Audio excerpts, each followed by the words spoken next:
Hi, welcome back to the channel. It's Anthony here and we're talking money as always. And in this video, we are talking about whether Bitcoin and, to be honest, any other share like Tesla, for example, is currently in a bubble. Now, Bitcoin and other cryptocurrencies have shown fantastic growth in a very short period of time. But are they in a financial bubble, just about to go pop, or are they heading for higher and higher highs? Higher and higher highs, that's difficult to say. Anyway, in this episode, we'll find out how to identify a bubble, and you can answer the question yourself.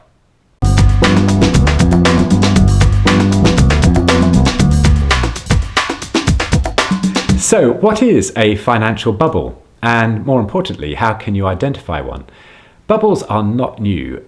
History is littered with bubbles, financial bubbles, that have made and lost people a fortune along the way. The tulip boom and the South China Sea Company, the dot-com boom, and now possibly the cryptocurrency boom. According to H.P. Minsky's theory of financial instability, there are 5 stages of a financial bubble, and if you can answer yes to the first 3, then there's a good chance that the last 2 stages will follow. If the last 2 stages come to pass, then you know that you're witnessing a financial bubble. So stage 1 is when investors believe that there's a new innovative way of doing things. There are lots of examples of this. Tesla and Bitcoin I've mentioned, but the tech companies, and in the US, a company called Carvana is a great example of a company that has a new exciting way of selling cars. Now, this stage doesn't always, in fact seldom, leads to becoming a financial bubble, but there has to be a kernel of genuine reason why people sit up and take note of a particular share, commodity item, concept or thing. Of course, this stage is not limited to new innovation of a company, but can be generalised by what the Scottish journalist Charles Mackay said in the 1800s. He coined the phrase the madness of crowds, and the tulip mania in 1636 and the South Sea Company bubble in 1720 were really good examples of this. This means that true financial bubbles are actually due to human psychology. Stage 2 is after a slow start, there's an explosive growth. Prices climb, more people are sucked in because of the fear of missing out, FOMO. I love that word, FOMO. Anyway, the prospect of quick gains encourage more entrants and more money flows into, causing a virtuous circle of ever-increasing prices. This continues so long as more people are persuaded to buy in at ever higher prices.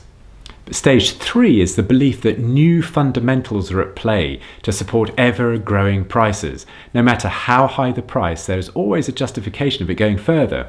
Future prices, many times the current level, are talked about as being realistic because of these new fundamentals, which justifies buying them in at an already inflated price. Now, does that sound familiar? Bitcoin, for example, I've heard people talking up valuations of, say, over $1 million per Bitcoin from its current sort of $30,000 to $40,000 per Bitcoin price. Now, they're justifying that because it's going to be taking over gold, and if they, compare the current gold price or the current market capitalization of gold and dump that onto Bitcoin, then indeed you do get up to around about $1 million per Bitcoin. But is that realistic? Is that talking up the fundamentals of a commodity or a currency or whatever beyond its actual fundamental value? I don't know. Sounds familiar. Sounds like that's fitting into stage 3 to me. But anyway, stage 4, the next bit, is profit taking by a few people who know better and can read the warning signs. This is the next stage. This is usually characterized by a flattening of the average price achieved in the market. Volatility increases, which means that some days the price can change quite drastically up, and more importantly down. Up days follow down days, and buyers still outnumber sellers, but the key is that there are sellers in volume to shift the price down, which was absent in the characteristic before. Now, stage 5, no new buyers are present, or rather you can't persuade new buyers to buy at the current price, which means anything, however innocuous, can tip the tide when only sellers take over. As sellers gather pace with no upside, panic quickly takes over and the price crashes with a terrifying pace. So few buyers are present, sellers are willing to accept almost anything just to get rid of their diminishing asset.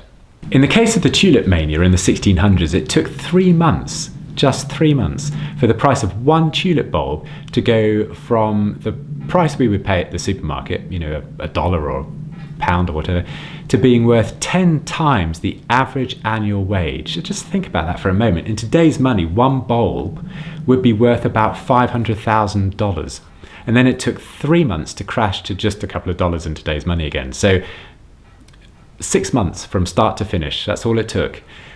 And the people lost absolutely everything over it. The tulip bubble was one of the most dramatic bubbles, and not all bubbles are that spectacular, but the common thread is that some people will get very rich but outnumbered by those that lose a fortune.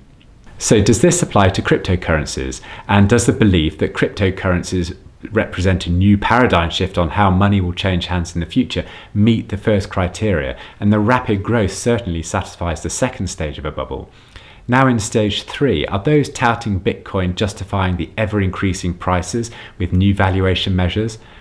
There are plenty of people who say that Bitcoin and other cryptocurrencies are the next big thing, and they may well be right.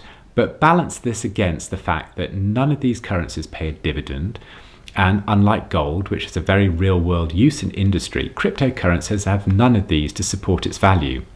Their value is currently totally based upon a future expectation of worth that leads to a very volatile price. Also, remember that the main use of a cryptocurrency is, as the name suggests, its use as a currency or as money.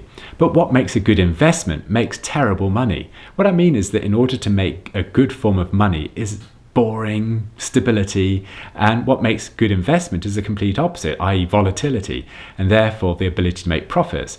Therefore, the better the investment, the worse it is as money, and the better it is as money, the worse it becomes as an investment. There lies, in my view anyway, the cryptocurrency paradox. So its rapid increase in price lessens the argument for holding the currency in the first place. I can't tell you whether Bitcoin and others are going to be a bad idea, or whether they're in the middle of a bubble, or whether it will crash tomorrow or next week. But financial bubbles come and they go, and they all seem to follow a particular pattern. So tell me what you think, what we're witnessing. Are we witnessing a bubble? Are you getting into Bitcoin or other things like Tesla? Or are you taking your profits now? Put them in the comments below. I'll be really interested. But I hope you've enjoyed the video. If you have, hit the subscribe button, and I'll see you in the next one. I'm Anthony, and we're talking money. Bye for now.